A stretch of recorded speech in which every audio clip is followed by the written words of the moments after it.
जय माता दी सब लोगों को। 12वां अध्याय देवी चरित्रों के पाठ का महात्म्य। जय माता दी। मैं 3 नेत्रों वाली दुर्गा देवी का ध्यान करता हूँ। उनके श्री अंगों की प्रभा बिजली के समान है। वे सिंह के कंधे पर बैठी हुई भयंकर प्रतीत होती हैं। हाथों में तलवार और ढाल लिए अनेक कन्याएं उनकी सेवा में खड़ी हैं। वे अपने हाथों में चक्र, गदा, तलवार, ढाल, बाण, धनुष, पास और तर्जनी मुद्रा धारण किए हुए हैं। उनका स्वरूप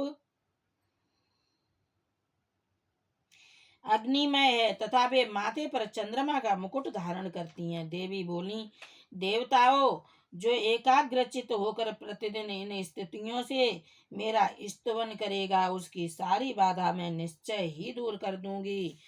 जो मधु कैटव का नाश, महिषासुर का वध तथा शुंभ निशुंभ के संहार के प्रसंग का पाठ करेंगे तथा अष्टमी, चतुर्दशी और नवमी को भी जो एकाग्रचित हो भक्ति पूर्वक मेरे उत्तम महात्म्य का श्रवण करेंगे, उन्हें कोई पाप नहीं छू सकेगा।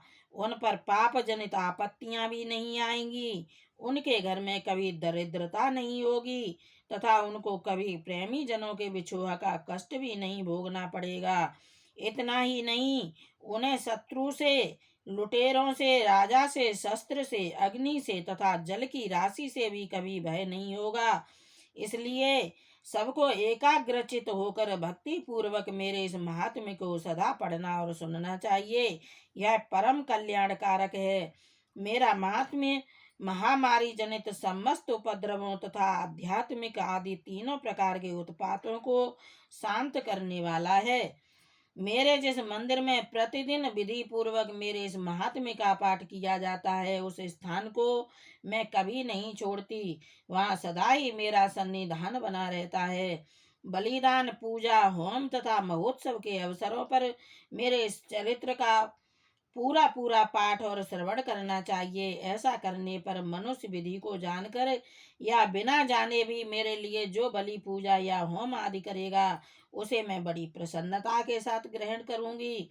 शरत काल में जो वार्षिक महापूजा की जाती है, उस अवसर पर जो मेरे इस महात्म्य को भक्ति पूर्वक सुनेगा, वह मनुष्य मेरे प्रसाद से सब बाधाओं से मुक्त तथा धन धान्य एवं पुत्र से संपन्न होगा। इसमें तनिक भी संदेह नहीं है। मेरे इस महात्म्य, मेरे प्रादुर्भाव की सुंदर कथाएं तथा युद्ध में किए हुए मेरे पराक्रम सुनने से मनुष्य निर्भय हो जाता है। मेरे महात्म्य का श्रवण करने वाले पुरुषों के शत्रु नष्ट हो जाते हैं। उन्हें कल्याण की प्राप्ति होती है तथा उनका कुल आनंदित रहता है। सर्वत्र शांति, कर्म में बुरे स्वप्न दिखाई देने पर तथा ग्रह जनित भयंकर पीड़ा उपस्थित होने पर मेरा महात्म्य श्रवण करना चाहिए। इससे सब विघ्न तथा भयंकर ग्रह पीड़ाएं शांत हो जाती हैं और मनुष्यों द्वारा देखा हुआ दुख स्वप्न शुभ स्वप्न में परिवर्तित हो जाता है।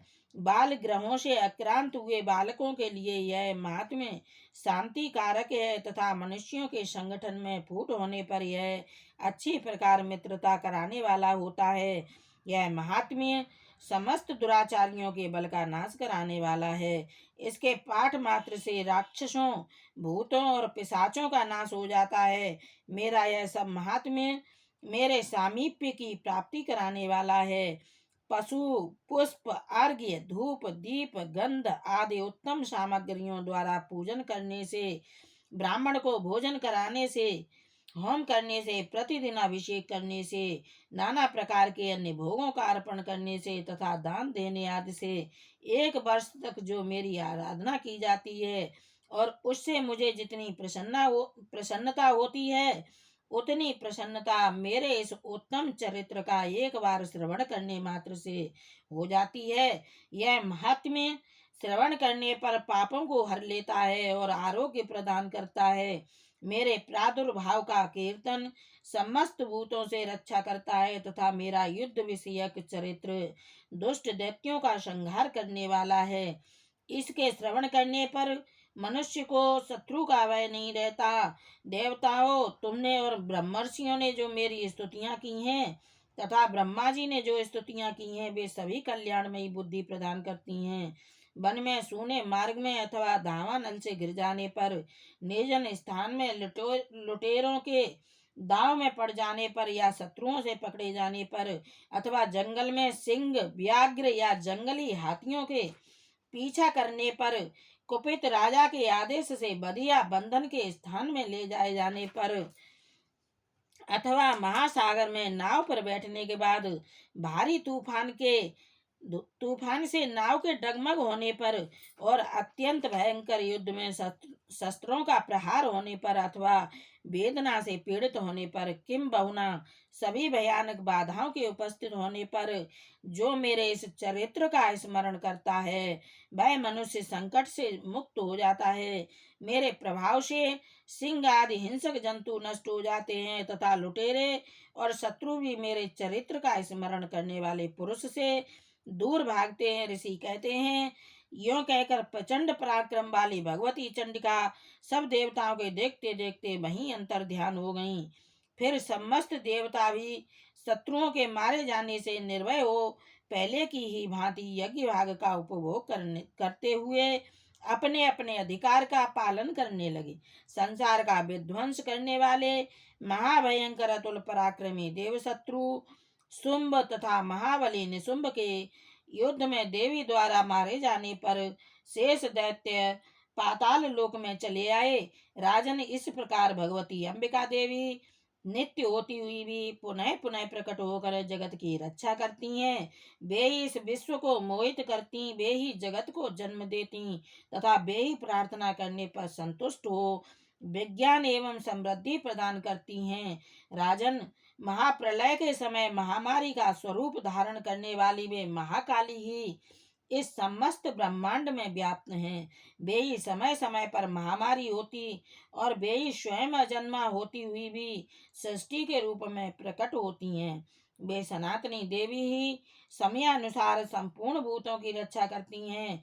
मनुष्य के अभ्युदय के समय वे ही घर में लक्ष्मी के रूप में स्थित हो उन्नति प्रदान करती हैं, और वे ही अभाव के समय दरिद्रता बनकर विनाश का कारण होती हैं। पुष्प, धूप और गंध आदि से पूजन करके उनकी स्तुति करने पर वे धन, पुत्र, धार्मिक बुद्धि तथा उत्तम गति प्रदान करती हैं। इस प्रकार श्री मार्कंडेय पुराण में सावर्णिक मनवंतर की कथा के अंतर्गत देवी महात्म्य में फल स्तुति नामक 12वां अध्याय पूरा हुआ। जय माता दी।